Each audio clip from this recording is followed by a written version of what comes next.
C'est vrai, hein. Je suis content de vous retrouver. Alors attendez, je vais venir près de vous. Je vais me mettre comme ça. On est bien? Non, vous essayez au piano, vous ouvrez le piano et moi je chante à côté, c'est ça. On pourra peut-être faire ça pour une prochaine fois. Vous avez des talents de chanteuse? Pas du tout. Non. Bon, vous savez, ce qui compte, c'est de faire les choses avec panache, énergie, et vous en avez beaucoup. Je retrouve Chantal Thomas pour une opération Petite Frimousse. Chantal Thomas, on ne se quitte plus. On s'est vu à différents événements, et c'est toujours un plaisir de vous retrouver. C'est très gentil, merci. Ça fait la 12e édition que vous participez à cette manifestation. Qu'est-ce qui vous a séduit? Ça a été quoi votre coup de cœur? Moi, je pense que mon coup de cœur au départ, c'était de faire quelque chose pour les enfants d'abord, parce que j'ai des enfants, des petits-enfants, et que je trouvais que c'était vraiment indispensable. Enfin, je pense que c'est indispensable quand on est connu et qu'on a la chance de pouvoir faire, de pouvoir aider, de le faire. Et là, c'était en plus quelque chose d'amusant parce qu'il fallait créer une poupée. Donc c'était dans notre univers de mode. Et ça nous a, enfin mon équipe et moi, on a tout de suite été ravis de faire ça. Et puis on en a fait 1 et 2 et 3. Et puis après on a un peu changé parce qu'on a trouvé que la formule de la poupée de chiffon, on l'avait faite. Après on a créé d'autres choses. Et puis voilà, puis je suis une fidèle en général. Donc voilà, ça fait 12 ans. William Arlotti pour le Fashion Post, en présence de Michel Barzac. Vous êtes présidente de l'UNICEF. On croit tout connaître et tout savoir sur l'UNICEF. Est-ce que vous pourriez me rappeler les fondamentaux, les valeurs, les convictions de l'UNICEF? Écoutez, l'UNICEF, ici vous êtes au comité français de l'UNICEF. L'UNICEF Monde, c'est une agence onusienne qui a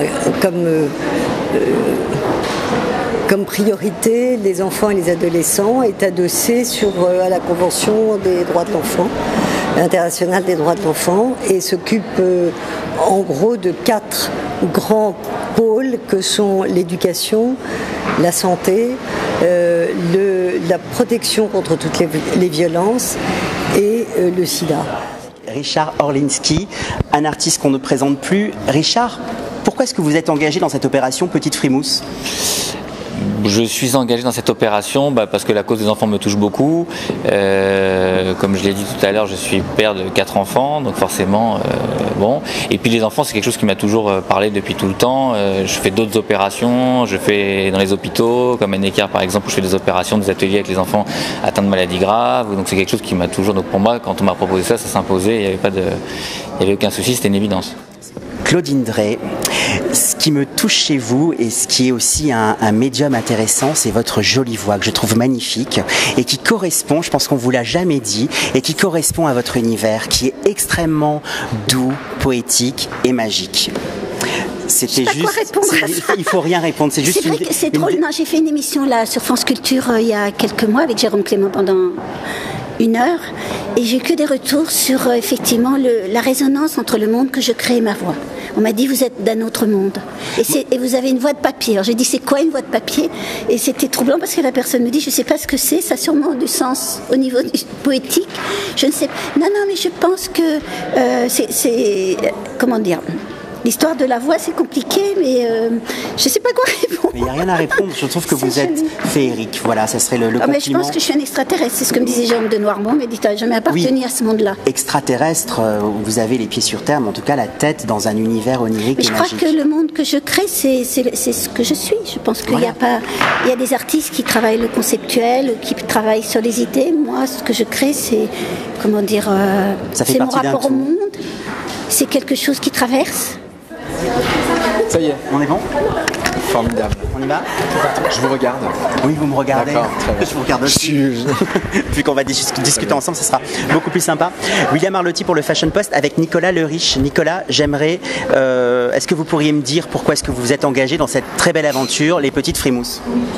Écoutez, je me suis engagé parce que naturellement je fais partie du genre humain et il se trouve que le genre humain vit des situations d'urgence et de nécessité absolue à certains endroits du monde, notamment au Darfour, où il y a des enfants, des femmes, des hommes qui souffrent.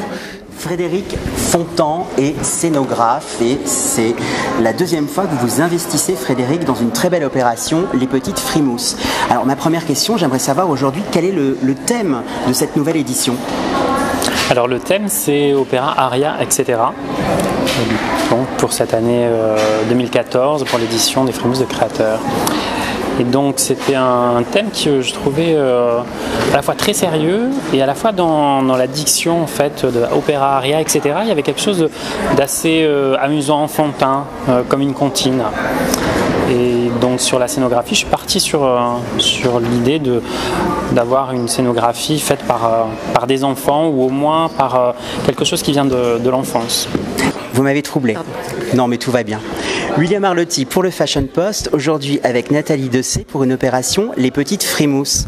Nathalie, dans tous les contes de fées, je connais que le conte de fées a une marraine qui a des pouvoirs magiques. J'ai envie de vous demander, alors quels sont à vous vos pouvoirs magiques par rapport à cet investissement dans cette si jolie opération? Eh bien, je vous le dirai le 24 novembre, parce que c'est le 24 novembre que nous saurons si nous avons dépassé la somme de 200 000 € qui était celle récoltée l'année dernière. Là, nous visons les 300 000 €, parce que qui dit 300 000 € dit quasiment 300 000 vaccinations, on va dire, presque. Donc c'est énorme. Enfin énorme, c'est rien.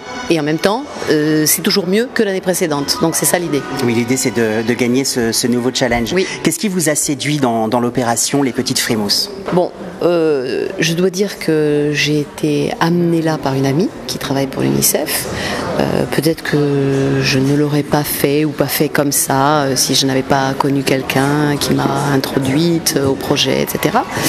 Mais bon, quand il s'agit des enfants, c'est vrai qu'on n'y réfléchit pas non plus quand même à deux fois, mais il faut dire aussi que je suis marraine par ailleurs de la chaîne de l'espoir, donc je ne veux pas non plus trop me disperser, parce qu'au bout d'un moment, ça ne veut plus rien dire sinon.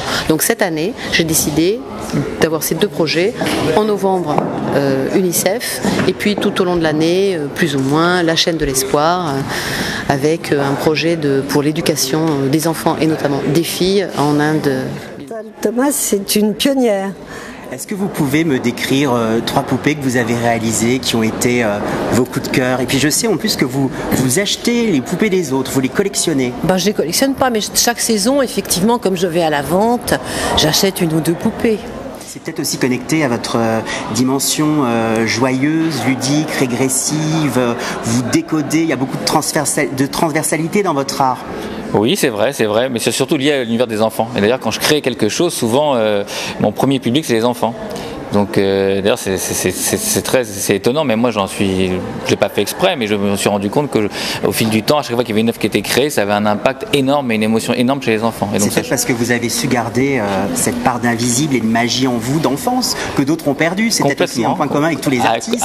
Complètement. Non, mais c'est sûr que je pense que j'ai gardé de toute façon à côté 13 enfants, ça c'est clair. Hein. D'ailleurs même dans mes relations, je me trouve très bien avec les enfants, donc c'est assez particulier. C'est vrai que j'ai un rapport très très particulier aussi moi avec les enfants, avec les amis de mes enfants, etc. Donc c'est vrai qu'il doit y avoir quelque chose de... Après c'est expliqué... Non, ça s'explique pas, ça s'appelle la magie de la création. Voilà, Christine Chevalier, vous êtes responsable des événements à l'UNICEF et comme disent les Américains, c'est vous qui avez eu cette killer ID, ce concept des petites frémousses. C'est bien ça? Yes.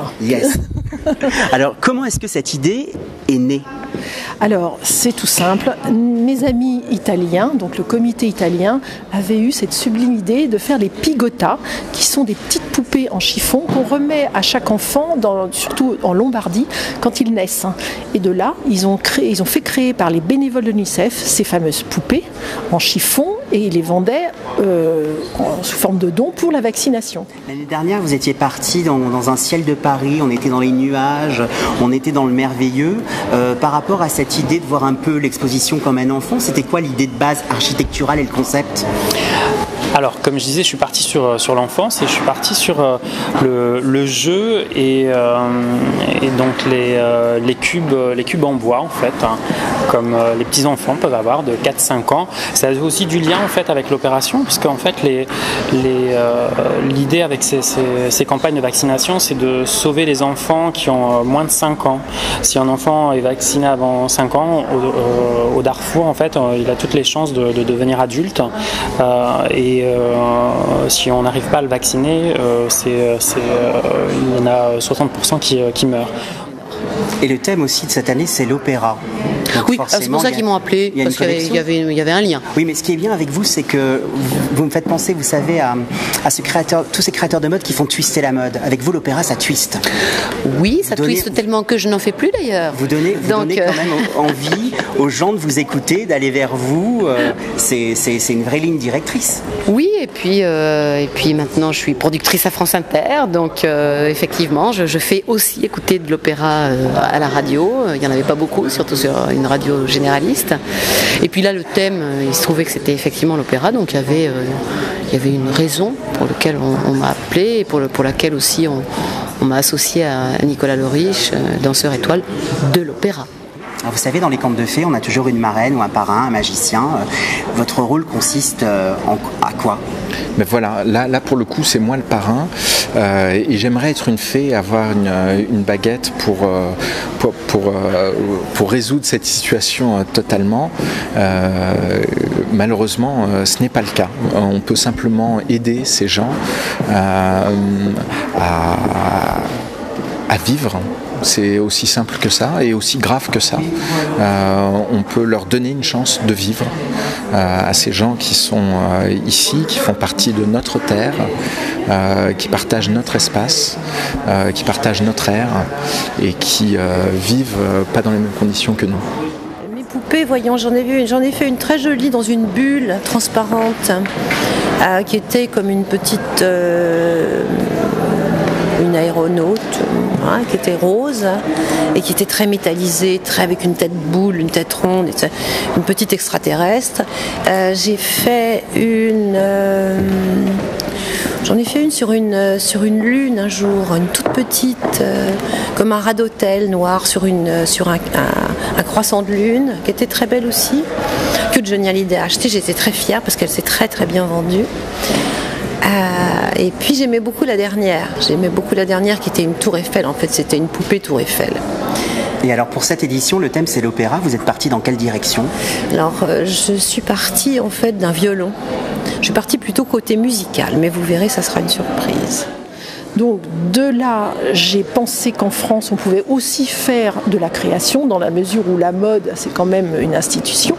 Et j'ai commencé à approcher Chantal Thomas, Louis Vuitton, Christian Dior, Elbaz pour la Maison Lanvin, etc., pour qu'ils créent leurs poupées, qui sont donc de sublimes œuvres d'art et vendues en vente aux enchères. Ça, c'est tout à fait mon concept.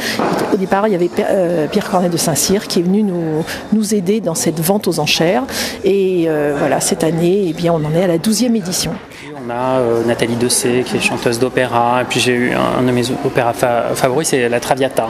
Et donc il y a, dans une des scènes de La Traviata, il y a ces merveilleuses descentes d'escalier. Donc je me suis dit voilà, c'est ça. Donc j'ai rempli tous mes cubes et j'ai fait vraiment un double escalier qui descend et où toujours dans cette petite tête d'enfant de 5 ans où j'avais envie de faire descendre les poupées, en fait les frimouches, les petites œuvres d'art comme ça par l'escalier pour aller vers leurs acquéreurs. L'année dernière, vous avez d'ailleurs fait un carton, on peut le dire, non, au niveau des enchères ?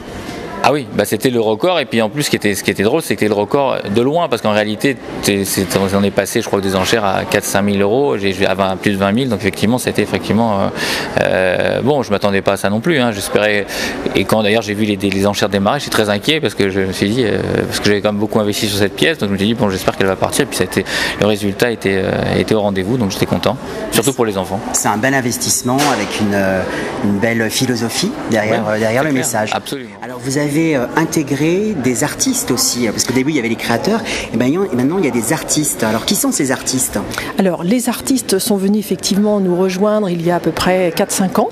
Nous avons eu la chance d'avoir des Jeff Koons, Damien Hirst, Takashi Murakami, nous avons Richard Orlinski aujourd'hui, nous avons Cruz Diez, nous avons Claudine Drey, et beaucoup d'artistes qui, avec les galeristes, en fait, les galeristes nous ont aidés aussi à nous introduire auprès de ces artistes contemporains. Pour moi, une œuvre, c'est quelque chose qui vous traverse et que vous accueillez. Donc c'est un lien avec l'invisible. C'est pas du tout métaphysique. C'est vraiment quelque chose qui vient vers vous et qui pense en vous et qui agit en vous. En tout cas, moi, je suis transpercée par votre créativité. On va juste revenir à Petite Frimousse. Qu'est-ce qui vous a séduit dans cette opération, Petite Frimousse? Pourquoi est-ce que vous avez dit oui? Parce que c'est évident. Je pense que pour moi, toute ma vie, c'est un engagement. Donc je pense qu'être un artiste, c'est mettre le monde en acte. C'est la différence entre les êtres. Il y a ceux qui pensent et qui parlent, et il y a ceux qui mettent en acte le monde. Et il faut franchir tellement de verrous mentaux chez les autres pour que quelque chose se produise. Et que quand quelque chose se met à exister, ça tient de l'ordre du miracle. Parce qu'on fait souvent contre les autres. Et les gens pensent, parce qu'ils ont parlé, qu'ils ont résolu la question. Et pour moi, le monde, c'est de la matière, c'est quelque chose qui doit franchir beaucoup d'abîmes pour qu'une œuvre existe. Ce que les gens n'imaginent pas. On parle toujours des artistes qui, à un moment donné, sont toujours sur le fil, à la limite des raisons. C'est leur âme qui donne au monde. Je pense que je fais partie de ces artistes-là. Donc c'est une histoire d'âme, l'histoire des enfants, l'histoire de la mort, l'histoire des enfants à sauver. Enfin, c'est évident, quoi. Je sais pas. Écoutez, on va rester sur cette évidence et sur notre belle rencontre. J'étais ravie de vous rencontrer aujourd'hui. C'est gentil. Et je vais vous embrasser. Je vous fais un bisou. Merci beaucoup. C'est tellement sensible que c'est...